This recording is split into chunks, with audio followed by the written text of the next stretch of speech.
Jek phabung dalong na hipaga lembigi wakan yamna nungaitana khallaga leirami robot so Jek na khaliduga manana khalami adubu robot na lembibu piklingai dei nungsirakpana lembi mamitagi pi tabado yengba ngamjade nongale lembi hawatlaga hanagumna magi mathau losilami mama phajabina ibema ima kaithen chalage nang yumda phajana leiramuko aduga ninthakapa numitai skun chanaba tawroko ima thu ukhige hoi ima ada horendi kharangan halao hoi horen halakpada nga macha ama lawrage horendi nga jasi phajabi kaiten thokre Jek lembi hoigi yumda la ami aduga lembi kawrai mi macha lebro nangdi sida kaidobala iba lakpa yadro yade maram maitana hekta lakpa yabro nang kiramnina lakpiba aidi kaidobe kidoiba kanana khangni mi phataba leiramade aduta nangna aigi kai oirige us hauji oirasu future husband di oivai kaino kariya nangise ai nipini haina usitira jum haibanida taningdaba wayam hainu ai la ise kaigino khangbro haisu haitana kamaina khangdoiba nang iskung kai nimte ki laktoino kaigino adu hangide hangbo yadro nang yam ka idu kaigino nangna aingonda kakpati yabro aduna aisu ka iba yare mari to asi nangi number piro iPhone baide kaigi baidriba painingda bagi baidriba fare adudi ai halage ado wa amati haidulei ko lembida halage hairamaga Jek hankre lembisu imungi thabak tawba loiraga inkhonda sangla aga laibak tawri pochai thanaba nimidang wairam pung mari muktarakpada phajabi rabapuna sanglatuna phajabina lembibu korami ibi malembia nangbu kaida laige icha roba la ine cha kharlo une nangbo lembi taraduna inkhondagi koselak thoklaga tholai robot munna mikuptana lembida yengduna lei robot ai cha lo lake hamamuko ngaiha ha au hoi kaino ipapa khaliduna kaishu tawdeda sumo kalama tawure is wakhanja leiramuna chiche chalo lake yam paktaba hero ni khanjaba nupado adusula ambani e kanano aise as khangdro Jek to madi kaitawala amiba iskun kainim teilak toino hangambani nangdi kai haikroge kaisu haikide phajabiga wari sanarami robot ima phajabi phone paidro paide nei pabungi leirambudusu tahore leibigi haibane aina yade pairoi kona paini adum hai khangde da ichase wabatana masaru oiduna leire chahi nauribi thona nauna leigedaba ichase magi pabung leikidraba matungdai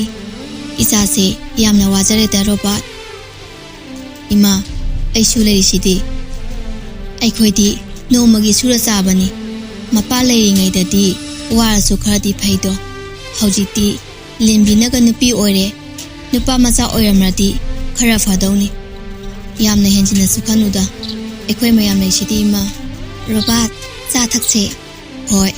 ado nang phone amadi paibadi yabani ko kona paiba yaida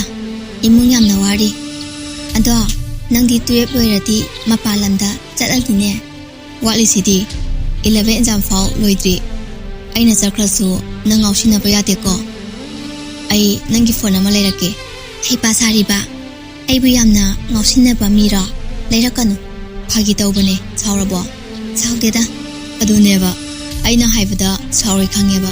hoi ado nangsu thengani yum halo is talini ne lembe ima ai chalage thengak pasida tawrinida pakhatuna chaurunu lembidai robot ka Jekana chahi ahumu halli robana hairai ima chaudeda angang machana haibabu is angang macha kaina ai sarokani ko jeknasu aingonda mi macha haiba robot ka je kana asuna he langna baduta lembi chawning boy ikai nungsi yanana angang oibai ki hongnabi hi launa kaphora e mato adu ubada robot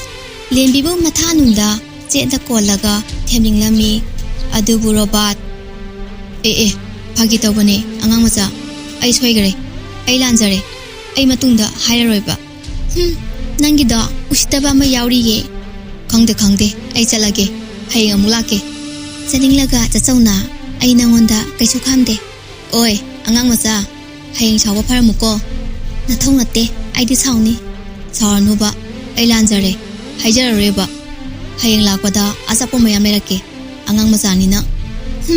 ai angang macha natte kaisu laibirakano asapo kamta mi ai di hayeng asapor atang ba ahawba mayam ama laibirake tawraga laibirakano amta leira asu lawroi khongbanda loina haidokhige nangna khongbanda langthokera letinda langthokera khangde ai chale bye bye ima ai chalukhige fare phajana chaluko chalo yumthengna changnadi nanena amu soidana phubirani het masidi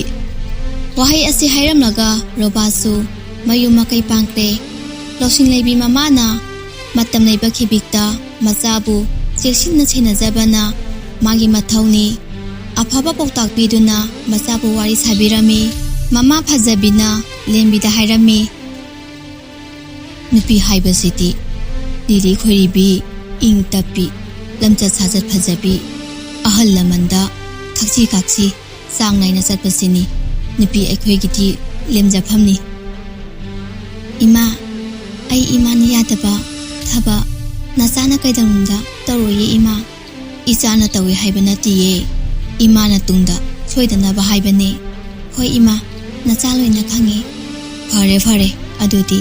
ima imungi thaba amta loisalukhige robot chalamdagi mikuptuda robot ki phagi chenba icham chamjaba mataududa lembi ki thamoida mabu hena nungsijaba phawra ami imungdagi su mama ibe mana chak chanaba haira ami mama masado harau chak charaba tungda masa gi kada changnakre lembi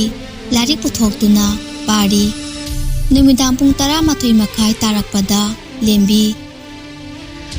as tumningbana mise kainom tawre hayeng amu parage mathangi numitni lawbatam oibana mama ibema nganna hauraga imungi thaba inkhang loisilami aduga masanupi lembibu hongdokjarami ibema lembi nangbu hawgolone matamse ayawrene imasu migi lawrang suba chakadabani hawgolone nangbo ima sadi tha abo thakjuye lormadi loire hawgolone nangso nasana ugado chengdo uro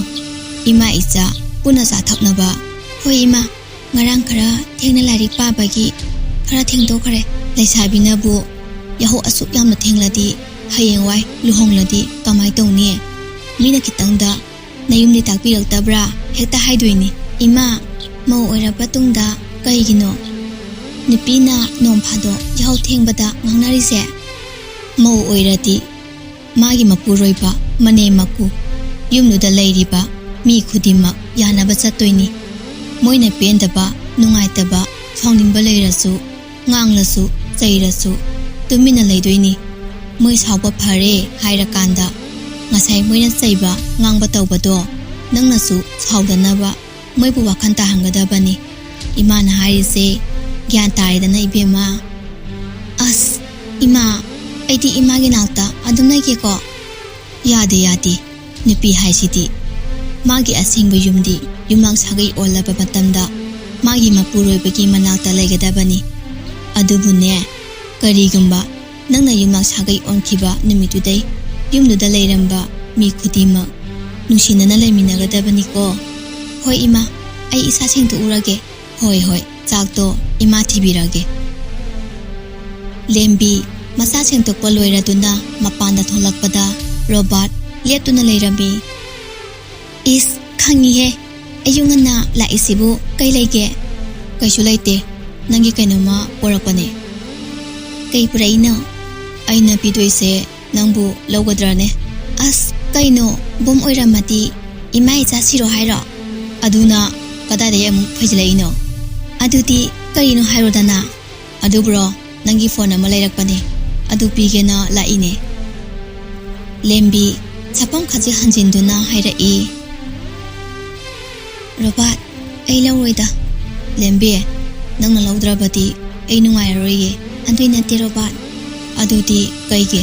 yamna tangba male aina paiba hainaroida as lembi nangsidi angang machaga chapmanai lembina khumba nangda phajabina imungdagi tholaktuna Robert hairaklami Robert isa sula amidana nangbu ayunga tasida kailege ima lembigi phone ama lairakpa aduda mana law haiba yadriba haima adui oireko hoima aduk tangbo potubu kaidawbagi laira ino ima hoiga wai sana ningbagi lairakpane phone si lairati aisu yumda lairaga wari sanarasu yaidana ichana tawbiriba matengse yaman khare nangna mateng tawmandana ima hoisu ikairene ima mitop amagumna khambiri kaigino aisu imagi ichagumbane hoi phare ichagi wakhana adu yorabati ima se lembina law yadrabanina ima pairo simchu yorabane adu ima lembida supai pahenganuko aidi paini nangbu hojita pairo haidaine ima adum pahalo kaino aduti hojima paiba tare ima phone da piro se masidi yare ko mathangdagiti engonda haidana karimta leirakpa yare ko ibema chak loirabani ima di hoen halaga charage nabungsiga puna chaminaro ado ima kayam thanglaktoino thengoida pung 12 da karakadabane adu hairaga Robert nangbunane dati hairambro hairame ima hoi phare aduti ima hakti fawba lairamuko lembi matomda leibase ima di pakhatli mama ibe magi wadu tabada Robert yamna haraurami hoi ima aduti ai chatleko phajana lairamu hoi ima hoi chak chaminaro hoi